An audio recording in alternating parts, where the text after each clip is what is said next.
with the bottom part first. The top part is the nose cone.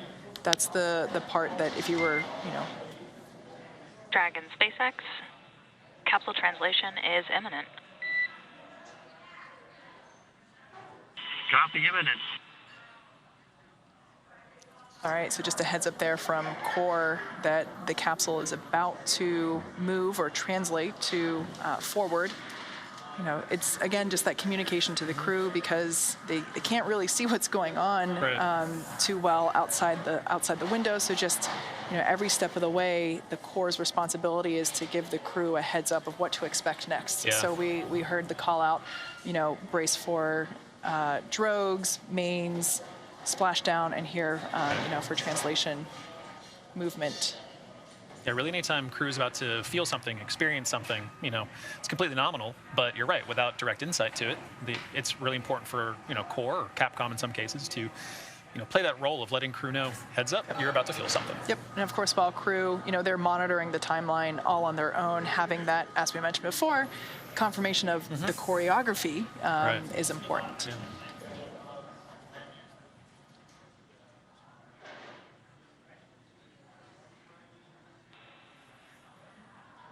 See that side hatch really coming into view now. Situated there in between the two windows. Just a recovery harness there in front of it, which of course, I know will be moved.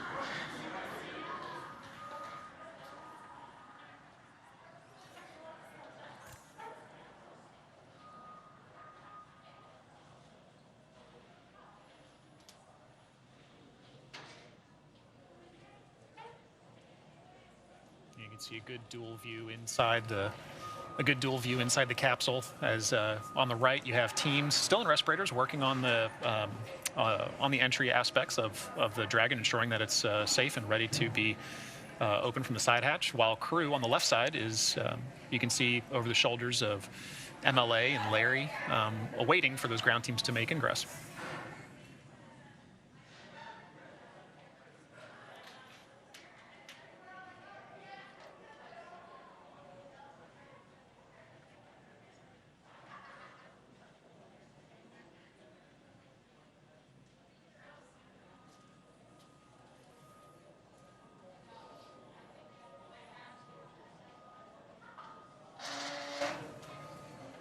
See the crews there still wearing their PPE or personal protection equipment.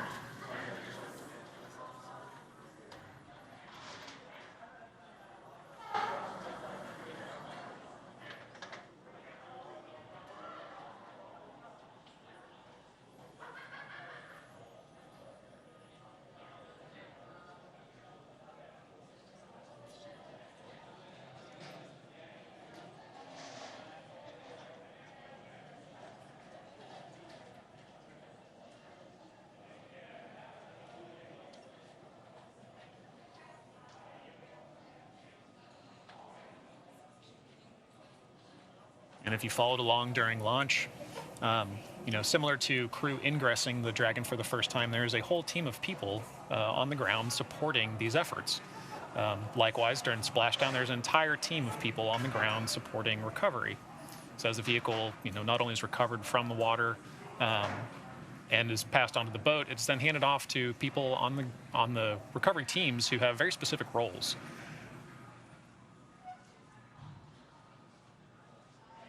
As we mentioned before, the interior for Crew Dragon, that air pressure has to be equated to the external pressure, so that, that's what's going on.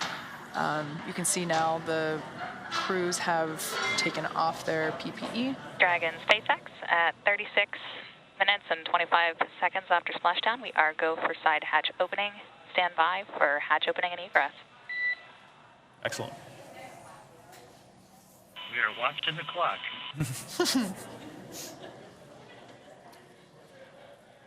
I think they're more than eager for that first breath of fresh air about to happen.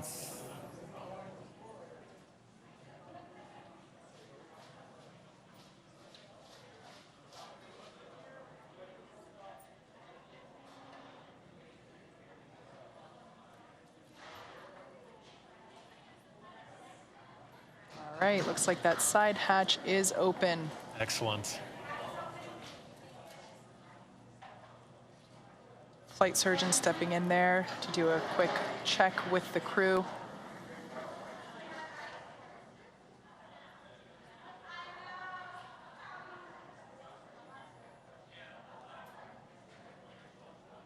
That white piece of framing there is a fixture that we'll put inside the, all right, we can see the recovery crews there inside the Dragon. Yes, we'll put that piece of fixturing around the side hatch just to protect it while the crews are, getting out of the capsule now.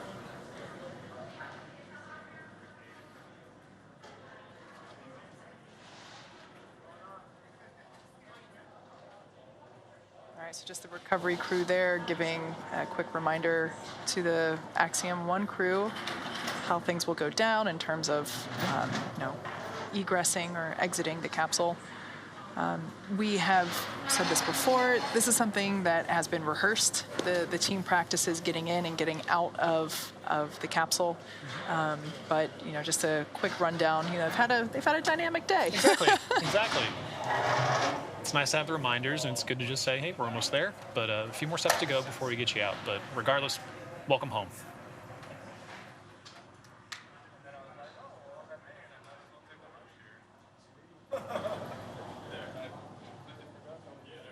This view here, we have the commander, MLA, on the left-hand side of your screen, and pilot Larry Connor on the right-hand side.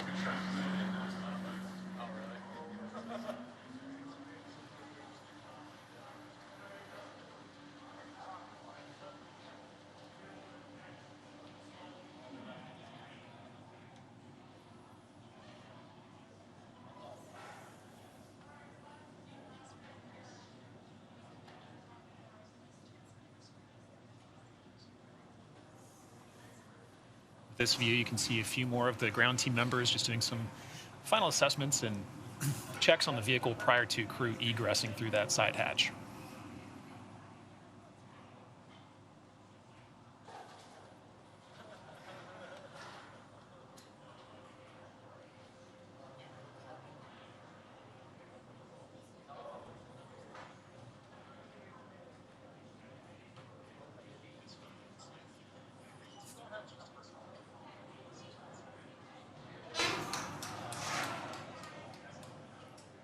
Camera making way to see our crew for the first time there. All waving, all in good spirits. I see a bunch of thumbs up. Welcome home, AX1.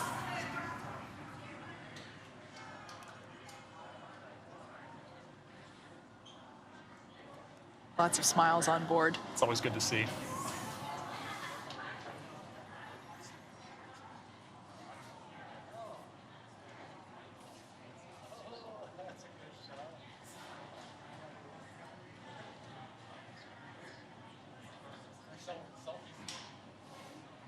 So on the far left there, mission specialist Mark Pathy. Next to him, we had pilot Larry Connor. Then to the right, MLA, and on the far right, Eytan Stibbe. For Mark, Larry, and Eytan, it was their first trip to space. MLA had been to space previously, but as I mentioned before, this was the first time that he returned to Earth via splashdown, so Right. New experience for him.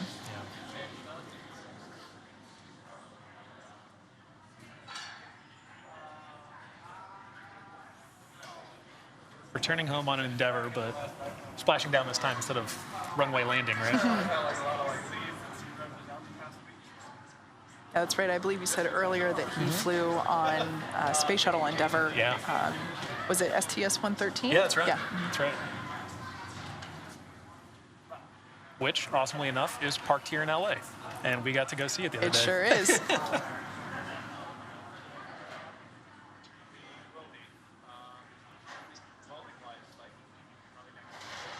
So the recovery teams are just preparing the side hatch there for the crew's egress.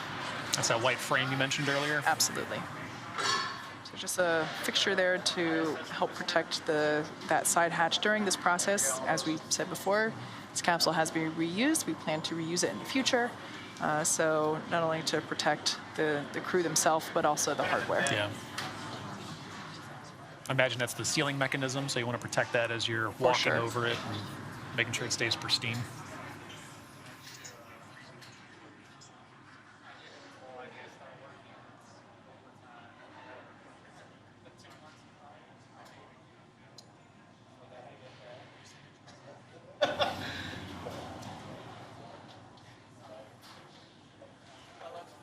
All right, so that was the footrest that we saw coming out. These detach from the seats in order to allow the crew to get out of their seats a little easier. Also helps, just increase the usable volume inside Dragon. John, Right. you and I were in the training capsule.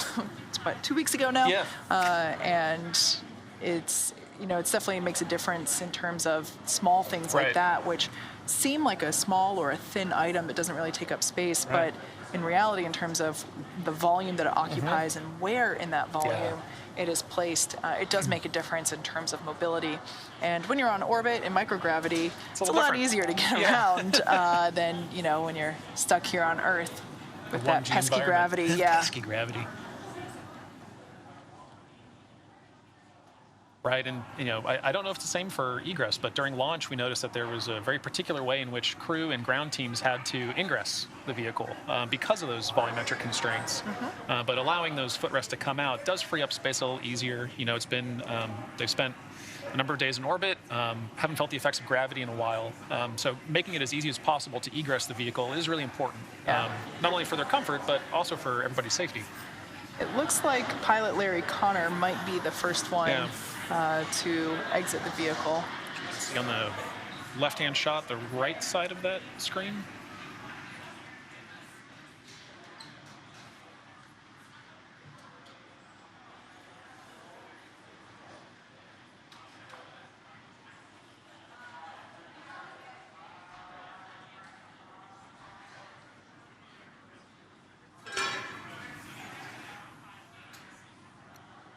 So inside Dragon capsules, we use a 5-point safety harness. So a little bit more complex than the seatbelt you and I use in our cars.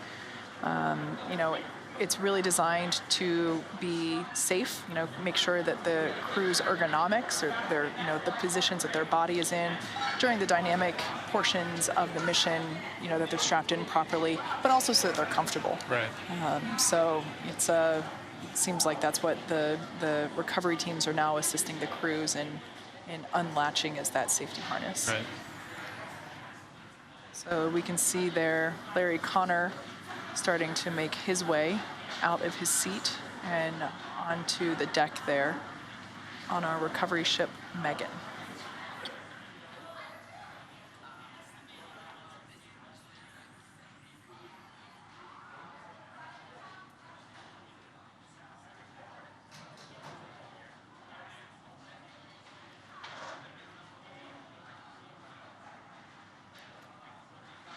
See Larry making his egress from the Dragon Endeavour. You can hear the cheers in the background for it.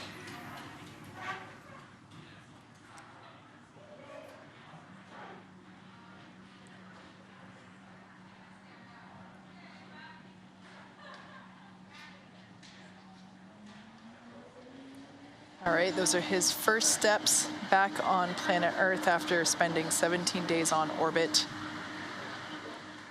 If it were me, I imagine I'd probably feel a little shaky, right? Because they don't have gravity up there. They did take exercise equipment to keep their muscles working while they're up there, but still, Hey, it's. Sarah, we're going off comm. Thanks for everything. We'll see you on deck.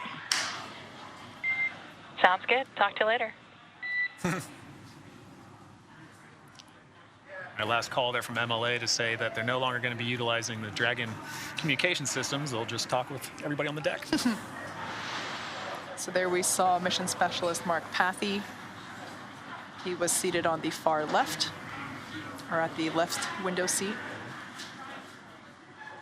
All right, removing the footrests on the other two seats. Like you said, I Kate. have a feeling Eytan will be next. Yeah. No, it looks it's like gonna be it's MLA. MLA.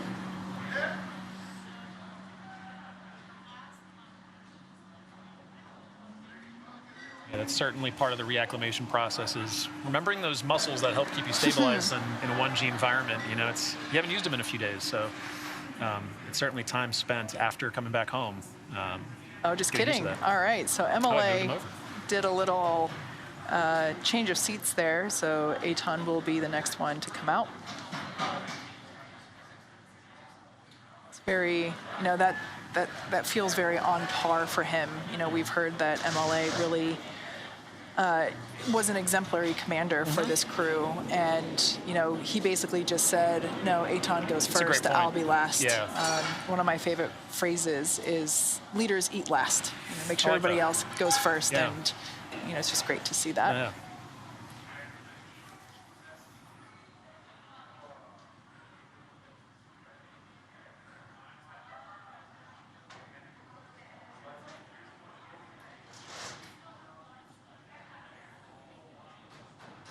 See Eytan making his egress and first stance back on ground in 17 days.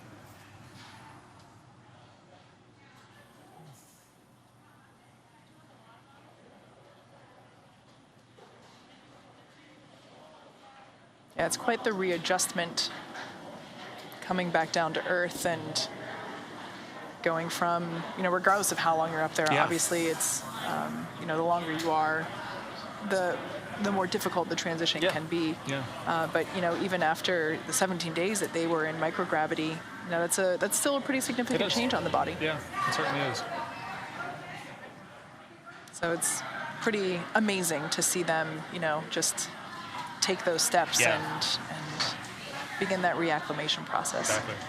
Now, once they are so for the 3 crew members that we saw exit or egress the vehicle already, you know, they walk off and they are immediately escorted into one of the medical bays that's on board. So the recovery vessels are fully equipped with medical bays to assist with, you know, any ailments or illness that the crew might be feeling at that time.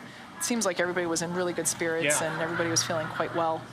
But you know, that capability is on board the Dragon capsule, and so basically the crews just go in and get checked out by the flight surgeon and get those thumbs up. Yeah, just that capability to have that immediate assessment is really important. Even if you are feeling perfectly fine, you're taking your great steps, you know, it's all part of the ground-based operations that ensure that you come home safely and you get out of the capsule safely. So there we saw MLA slide down the ramp and now standing.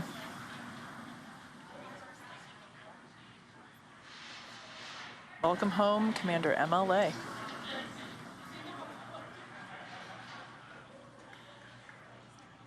With that, all 4 crew members of AX1 are now safely out of the Crew Dragon Endeavour.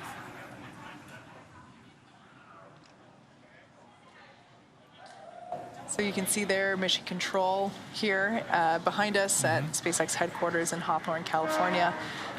Checking in now that pretty much all the dynamic activities of recovery have concluded. Right.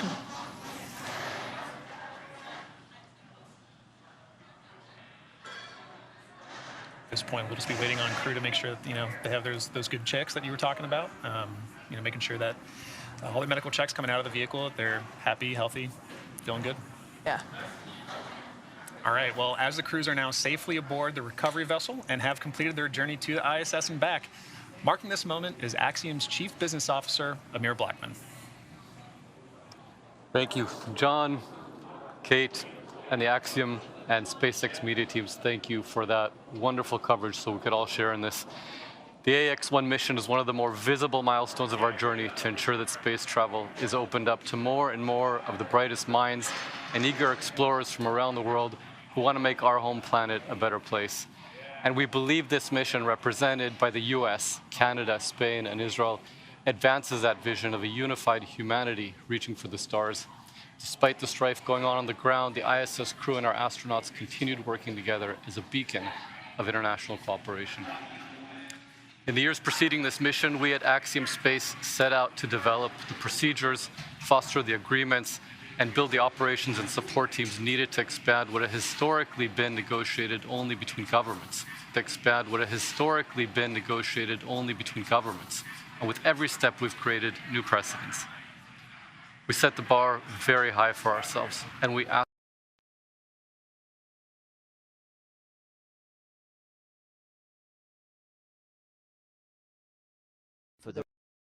live service.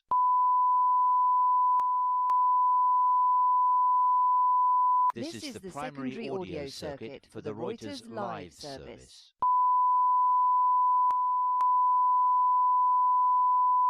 This is the primary audio circuit for the Reuters live service.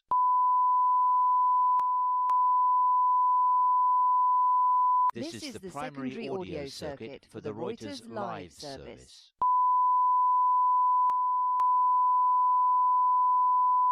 This is the primary audio circuit for the Reuters live service.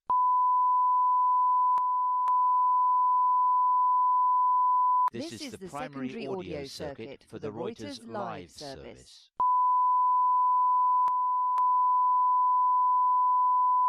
This is the primary audio circuit for the Reuters live service.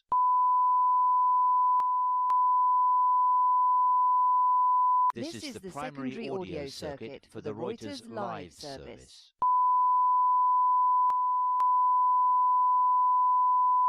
This is the primary audio circuit for the Reuters live service.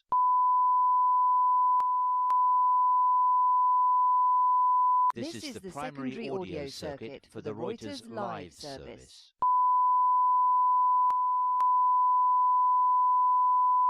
This is the primary audio circuit for the Reuters live service.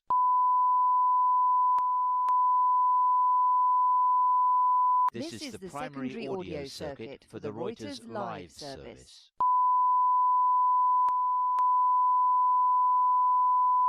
This is the primary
in time.